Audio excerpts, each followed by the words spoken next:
Django Unchained. Django Unchained is a 2012 American revisionist Western film written and directed by Quentin Tarantino, starring Jamie Foxx, Christoph Waltz, Leonardo DiCaprio, Kerry Washington, and Samuel L. Jackson, with Walton Goggins, Dennis Christopher, James Remar, Michael Parks, and Don Johnson in supporting roles. Set in the Old West and Antebellum South, it is a highly stylized, heavily revisionist tribute to spaghetti westerns, in particular the 1966 Italian film Django by Sergio Corbucci, whose star Franco Nero has a cameo appearance. The story follows a black slave who trains under a German bounty hunter, with the ultimate goal of reuniting with his long-lost wife. Development of Django Unchained began in 2007 when Tarantino was writing a book on Corbucci. By April 2011, Tarantino sent his final draft of the script to the Weinstein Company. Casting began in the summer of 2011, with Michael K. Williams and Will Smith being considered for the role of the title character before Fox was cast.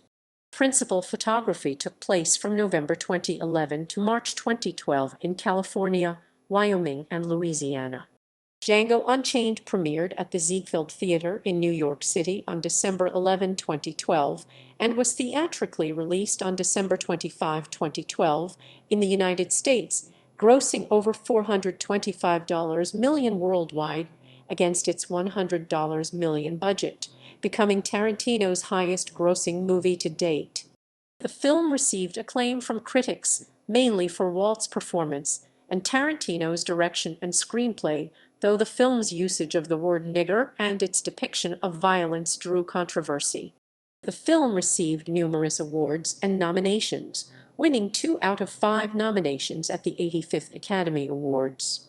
Waltz won several awards for his performance, among them Best Supporting Actor at the Academy Awards, Golden Globes, and BAFTAs. For his screenplay, Tarantino won an Academy Award, a Golden Globe, and a BAFTA. Plot: in 1858 Texas, brothers Ace and Dickie Speck drive a group of shackled black slaves on foot. Among them is Django, sold off and separated from his wife Broomhilda von Schaft, a house slave who speaks German and English. They are stopped by Dr. King Schultz, a German dentist turned bounty hunter seeking to buy Django for his knowledge of the 3 outlawed Brittle brothers, overseers at the plantation of Django's previous owner, and for whom Schultz has a warrant. When Ace refuses to sell Django to Schultz and levels his gun at him, Schultz kills him and shoots Dickie's horse in order to pin him to the ground. Schultz insists on paying a fair price for Django before leaving the other slaves to kill Dickie. Schultz offers Django his freedom and $75 in exchange for help tracking down the Brittles. Django and Schultz kill the Brittle brothers at Spencer Big Daddy Bennett's Tennessee plantation. Bennett lets Django and Schultz leave due to the warrant, but later tries to attack them with a posse. Schultz ambushes the posse with explosives, and Django kills Bennett. Feeling responsible for Django, Schultz agrees to help him find and rescue Broomhilda. They return to Texas, where Django collects his first bounty, keeping the handbill as a memento. He and Schultz rack up several bounties before spring, when they travel to Mississippi and learn that Broomhilda's new owner is Calvin J. Candy, the charming but cruel owner of the Candyland plantation, where slaves are forced to wrestle to the death in brutal Mandingo fights. Schultz and Django hatch a plan, deciding that Calvin will price Broomhilda beyond their reach if they try to buy her upfront. They will instead offer $12,000, equivalent to $359,000 in 2020, for one of his best fighters as a pretext to acquiring Broomhilda for a nominal sum. They meet Calvin at his gentleman's club and make the offer. Intrigued, Calvin invites them to Candyland. En route, the group encounters Calvin's slave trackers who have cornered D'Artagnan, an escapee Mandingo fighter. Schultz attempts to save him, but Django intervenes to prevent him from blowing their cover. Calvin has the trackers' dogs maul D'Artagnan to death, visibly upsetting Schultz. Having told Broomhilda of their plan, Schultz offers to buy her as his escort while negotiating the initial deal during dinner. Calvin's staunchly loyal and suspicious head house slave Stephen realizes that Broomhilda knows Django, deduces their plan, and alerts Calvin. Calvin alters the deal at gunpoint to sell Broomhilda for $12,000 instead of the fighter. Schultz reluctantly agrees. During the sale's finalization, Calvin threatens to kill Broomhilda if Schultz does not shake his hand to seal the deal. Having had enough of Calvin's arrogance, Schultz shoots and kills Calvin. Butch Pooch, Calvin's bodyguard, kills Schultz, and Django goes on a rampage, killing Pooch, Calvin's lawyer Leonide Magai, and several of Calvin's henchmen, but is forced to surrender when Broomhilda is taken hostage. The next morning, the chained Django is tortured and about to be castrated by Calvin's henchman Billy Crash when Stephen arrives, informing him that Calvin's sister Lara, who has taken charge of the plantation, has ordered him to be sold to a mining company and worked to death. En route there, Django devises an escape plan and uses his first handbill to prove to his escorts that he is a bounty hunter. He falsely claims the men on the handbill are at Candyland and promises the escorts a share of the reward money. Once released, Django kills his escorts and returns to Candyland with dynamite. Recovering Broomhilda's freedom papers from Schultz's corpse, Django bids him goodbye and avenges him and D'Artagnan by killing the trackers, and frees Broomhilda just as Calvin's mourners return from his burial. At the mansion, Django kills Lara, Crash, and the remaining henchmen, releases the two remaining house slaves, and kneecaps Stephen before igniting the dynamite he had planted. Django and Broomhilda watch from a distance as the mansion explodes before riding off together. Cast. Other roles include James Russo as Dickie Speck, brother of Ace Speck, and erstwhile owner of Django. Tom Wopat, Omar J. Dorsey, and Don Stroud play U.S. Marshal Gil Totham, Chicken Charlie, and as Sheriff Bill Sharp respectively. Bruce Dern appears as Old Man Carucan, the owner of the Carucan plantation. M.C. Gainey, Cooper Huckabee, and Doc Duhame portray brothers Big John Brittle, Roger Lil Raj Brittle, and Ellie's Brittle respectively, overseers of both Carucan and Big Daddy's plantations. Jonah Hill plays Baghead Hash 2, a member of Bennett's masked white supremacist group. Additional roles include Lee Horsley as Sheriff Gus, Rex Lynn as Tennessee Harry, Misty Upham as Minnie, and Daniel Watts as Coco. Russ Tamblyn and his daughter Amber appear as townspeople in Doherty, Texas. Their roles are respectively credited as son of a gunfighter and daughter of son of a gunfighter. Zoe Bell, Michael Bowen, Robert Carradine, Jake Garber, Ted Neely, James Parks, and Tom Savini play Candyland trackers. Jackie Ido, who played Marcel in Tarantino's Inglourious Bastards, makes an uncredited appearance as a slave. Michael Parks as Roy and John Jarrett as Floyd, alongside Tarantino himself, in a cameo appearance as Frankie, play the LeQuint Dickey Mining Company employees. Tarantino also appears in the film as a masked baghead named Robert. Production, development, casting. Among those considered for the title role of Django, Michael K. Williams and Will Smith were mentioned as possibilities, but in the end Jamie Foxx was cast in the role. Smith later said he turned down the role because it wasn't the lead. Tyrese Gibson sent in an audition tape as the character. Franco Nero, the original Django from the 1966 Italian film, was rumored for the role of Calvin Candy, but instead was given a cameo appearance as a minor character. Nero suggested that he play a mysterious horseman who haunts Django in visions and is revealed in an ending flashback. Kevin Costner was in negotiations to join as Ace Woody, a Mandingo trainer and Candy's right-hand man, but Costner dropped out due to scheduling conflicts. Kurt Russell was cast instead, but also later left the role. When Kurt Russell dropped out, the role of Ace Woody was not recast. Instead, the character was merged with Walton Goggins' character, Billy Crash. Billy Crash. Billy Crash. Billy Crash. Billy Crash. Billy Crash. Billy Crash. Billy Crash. Billy Crash. Billy Crash. Billy Crash. Jonah Hill was offered the role of Scotty Harmony, a gambler who loses Broomhilda to Candy in a poker game, but turned it down due to scheduling conflicts with The Watch. Sacha Baron Cohen was also offered the role, but declined in order to appear in Les Miserables. Neither Scotty nor the poker game appear in the final cut of the film. Hill later appeared in the film in a different role. Joseph Gordon-Levitt said that he would have loved to have been in the film but would be unable to appear because of a prior commitment to direct his first film, Don John. Costume design. In a January 2013 interview with Vanity Fair, costume designer Sharon Davis said much of the film's wardrobe was inspired by spaghetti westerns and other works of art. For Django's wardrobe, Davis and Tarantino watched the television series Bonanza and referred to it frequently. The pair even hired the hat maker who designed the hat worn by the Bonanza character Little Joe, played by Michael Landon. Davis described Django's look as a rock and roll take on the character. Django's sunglasses were inspired by Charles Bronson's character in The White Buffalo 1977. Davis used Thomas Gainsborough's 1770 while painting the Blue Boy as a reference for Django's valet outfit. In the final scene, Broomhilda wears a dress similar to that of Ida Galli's character in Blood for a Silver Dollar 1965. Davis said the idea of Calvin Candy's costume came partly from Rhett Butler, and that Don Johnson's signature Miami Vice look inspired Big Daddy's cream-colored linen suit in the film. King Schultz's fox chinchilla coat was inspired by Telly Savalas in Kajak.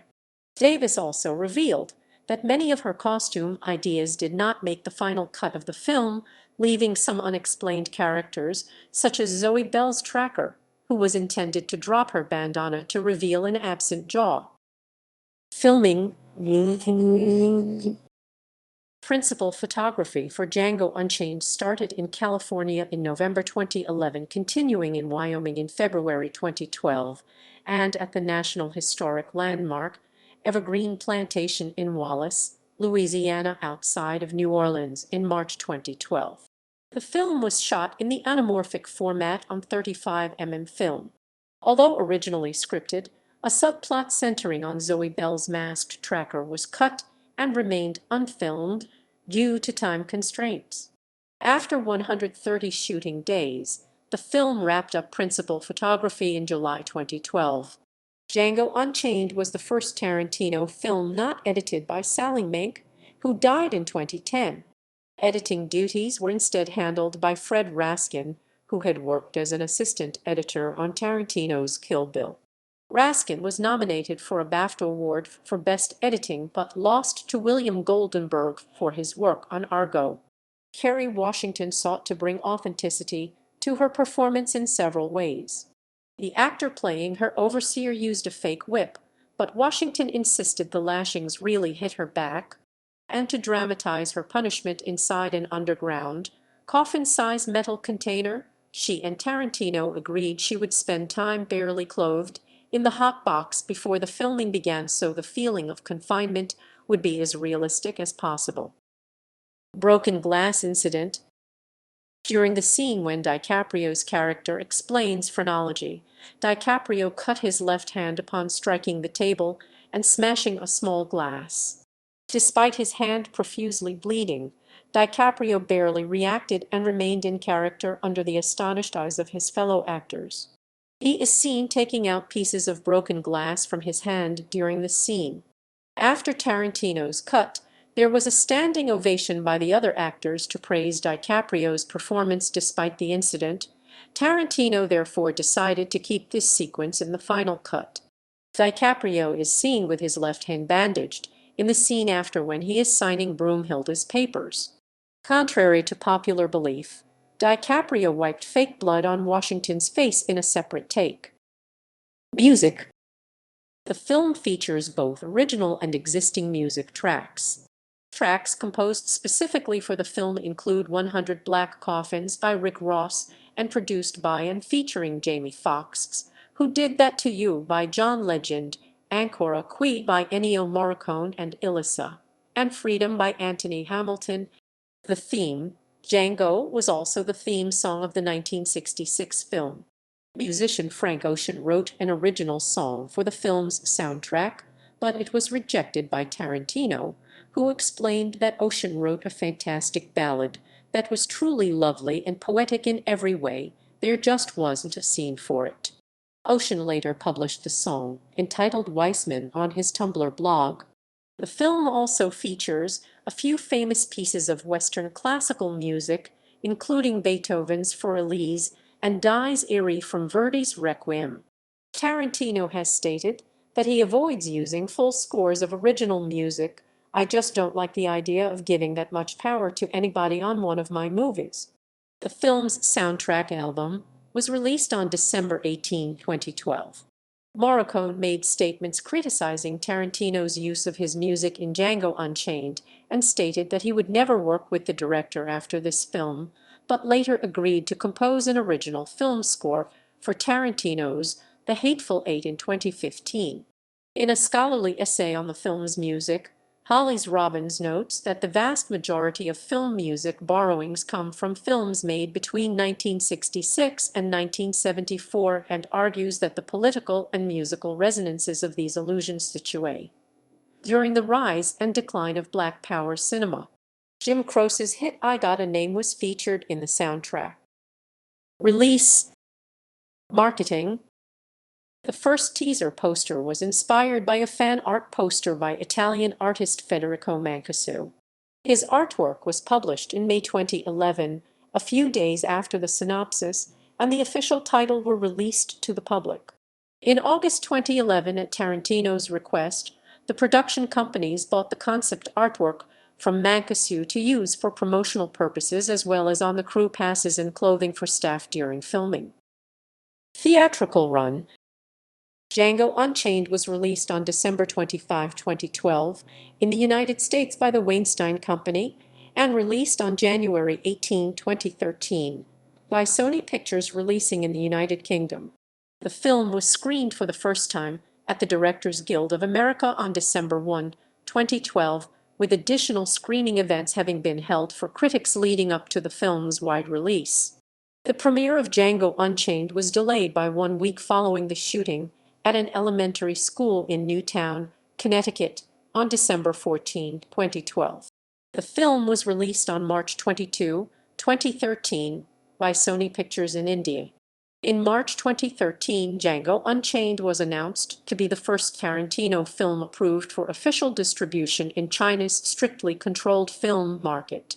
Lily Kuo, writing for Quartz, wrote that the film depicts one of America's darker periods, when slavery was legal, which Chinese officials like to use to push back against criticism from the United States. The film was released in China on May 12, 2013. Home media.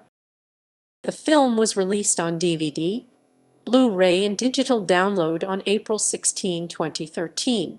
In the United States, the film has grossed $30,939,733 from DVD sales and $30,286,838 from Blu-ray sales, making a total of $62,226,571.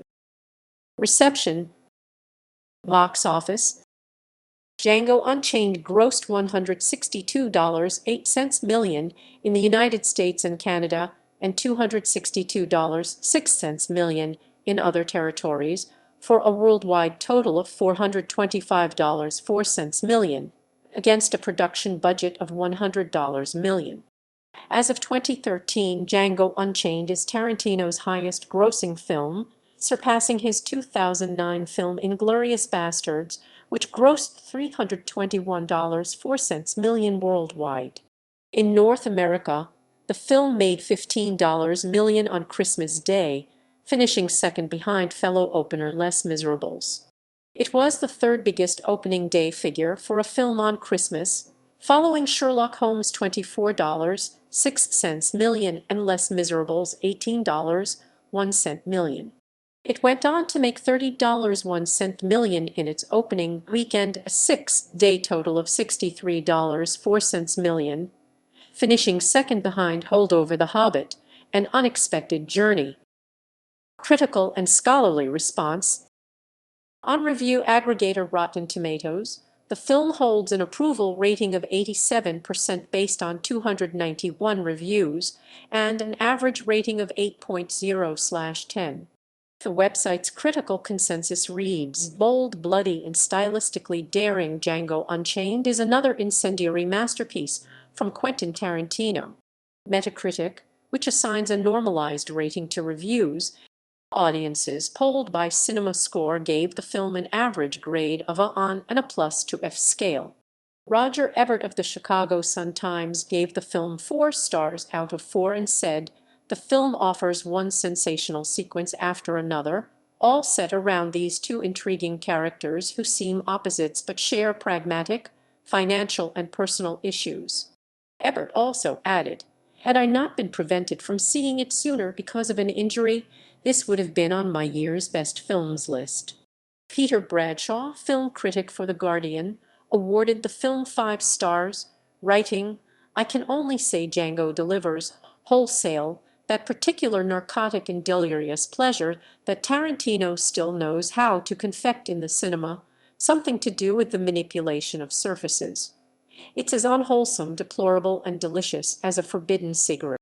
Writing in the New York Times, critic A.O. Scott compared Django to Tarantino's earlier Inglourious Basterds. Like Inglourious Basterds, Django Unchained is crazily entertaining, brazenly irresponsible, and also ethically serious in a way that is entirely consistent with its playfulness. Designating the film a Times critic's pick, Scott said Django is a troubling and important movie about slavery and racism. Filmmaker Michael Moore praised Django, tweeting that the movie is one of the best film satires ever. To the contrary, Owen Gleiberman, film critic for the Entertainment Weekly, wrote Django isn't nearly the film that Inglourious was, it's less clever, and it doesn't have enough major characters or enough of Tarantino's trademark structural ingenuity to earn its 2 In his review for the Indie Week, David Fellerath wrote, "Django Unchained shows signs that Tarantino did little research beyond repeated viewings of Sergio Corbucci's 1966 spaghetti western Django and a blaxploitation from 1975 called Boss Nigger, written by and starring Fred Williamson." New Yorker's Anthony Lane was disturbed by their Tarantino's fans' yelps of triumphant laughter at the screening I attended, as a white woman was blown away by Django's guns. An entire issue of the academic journal Safundi was devoted to Django Unchained and the Global Western. Dana Phillips writes, "Tarantino's film is immensely entertaining, not despite but because it is so very audacious, even, at times, downright lurid, thanks to its treatment of slavery, race relations, and that staple of the Western, violence. No doubt these are matters that another director would have handled more delicately, and with less stylistic excess." Top 10 lists. Django Unchained was listed on many critics' top 10 lists of 2012. Accolades. Django Unchained garnered several awards and nominations. The American Film Institute named it one of their top 10 movies of the year in December 2012. The film received 5 Golden Globe Award nominations, including Best Picture and Best Director and Best Screenplay for Tarantino. Tarantino won an Academy Award for Best Original Screenplay. Christoph Waltz received the Academy Award for Best Supporting Actor, the Golden Globe Award for Best Supporting Actor, and the BAFTA Award for Best Supporting Actor, his second time receiving all 3 awards, having previously won for his role in Tarantino's Inglourious Basterds. The Knock Image Awards gave the film 4 nominations, while the National Board of Review named DiCaprio their Best Supporting Actor. Django Unchained earned a nomination for Best Theatrical Motion Picture from the Producers Guild of America. Controversy. Racist language, portrayal of African American slavery. Some commentators thought that the film's heavy usage of the word nigger is inappropriate, affecting them to an even greater extent than the depicted violence against the slaves. Other reviewers have defended the usage of the language in the historical context of race and slavery in the United States. African-American filmmaker Spike Lee, in an interview with Vibe, said he would not see the film, explaining, "All I'm going to say is that it's disrespectful to my ancestors. That's just me." Lee later wrote, "American slavery was not a Sergio Leone spaghetti western. It was a Holocaust. My ancestors are slaves stolen from Africa. I will honor them." Actor and activist Jess Williams has contrasted accuracy of the racist language used in the film with what he sees as the film's lack of accuracy about the general lives of slaves, too often portrayed. He also criticizes the lack of solidarity between slave characters and their general lack of a will to escape from slavery, with Django as the notable exception. Wesley Morris of the Boston Globe compared Samuel L. Jackson's Stephen character to black Republicans like Clarence Thomas or Herman Cain. Jackson said that he believed his character to have the same moral compass as Clarence Thomas does. Jackson defended heavy use of the word nigger, saying Tarantino said nigger too many times is like complaining they said kike sick too many times in a movie about Nazis. The review by Jess Williams notes, however, that these anti-Semitic terms were not used nearly as frequently in Tarantino's film about Nazis, *Inglourious Bastards*, suggesting the Jewish community would not have accepted it. Mark Lamont-Hill, a professor at Temple University, compared the fugitive ex-Los Angeles police officer Christopher Dorner to a real-life Django, saying it's almost like watching Django Unchained in real life. It's kind of exciting. Writing in the Los Angeles Times, journalist Aaron Aubrey Kaplan noted the difference between Tarantino's Jackie Brown and Django Unchained. It is an institution whose horrors need no exaggerating, yet Django does exactly that, either to enlighten or entertain. A white director slinging around the N-word in a homage. Use of violence. Some reviews criticized the film for being too violent. The originally planned premiere of Django was postponed following the Sandy Hook school shooting on December 14, 2012. Thomas Frank criticized the film's use of violence as follows. Not surprisingly, Quentin Tarantino has lately become the focus for this sort of criticism about the relationship between the movies and acts of violence. The fact that Django Unchained arrived in theaters right around the time of the Sandy Hook massacre didn't help. Yet, he has refused to give an inch in discussing the link between movie violence and real life. Obviously, I don't think one has to do with the other. Movies are about make-believe. It's about imagination. Part of the thing is trying to create a realistic experience, but we are faking it. Is it possible that anyone in our cynical world credits a self-serving sophistry like this? Of course, an industry under fire will claim that its hands are clean, just as the NRA has done, and of course a favorite son, be it Tarantino or Lapierre, can be counted on to make the claim louder than anyone else. But do they really believe that imaginative expression is without consequence? The Independent said the movie was part of the new sadism in cinema and added, "There is something disconcerting about sitting in a crowded cinema as an audience guffaws at the latest garroting or falls about in hysterics as someone is beheaded or has a limb lopped off." Adam Serwer from Mother Jones said, "Django, like many Tarantino films, also has been criticized as cartoonishly violent, but it is only so when Django is killing slave owners and overseers. The violence against slaves is always appropriately terrifying. This, if nothing else, puts Django in the running for Tarantino's best film, the first." Historical inaccuracies. Although Tarantino has said about Mandingo fighting, "I was always aware those things existed," there is no definitive historical evidence that slave owners ever staged gladiator-like fights to the death between male slaves like the fight depicted in the movie. Historian Edna Green Medford notes that there are only undocumented rumors that such fights took place. David Blight, the director of Yale's Center for the Study of Slavery, said it was not a matter of moral or ethical reservations that prevented slave owners from pitting slaves against each other in combat, but rather economic self-interest. Slave owners would not have wanted to put their substantial financial investments at risk in gladiatorial battles. The non-historical term mandingo for a fine fighting or breeding slave comes not from Tarantino, but the 1975 film Mandingo, which was itself based on a 1957 novel. Writing in The New Yorker, William Jelani Cobb observed that Tarantino's occasional historical elasticity sometimes worked to the film's advantage. There are moments, Cobb wrote, where this convex history works brilliantly, like when Tarantino depicts the Ku Klux Klan a decade prior to its actual formation in order to thoroughly ridicule its members' veiled racism. However, Tarantino holds that the masked marauders depicted in the film were not the KKK, but a group known as the Regulators.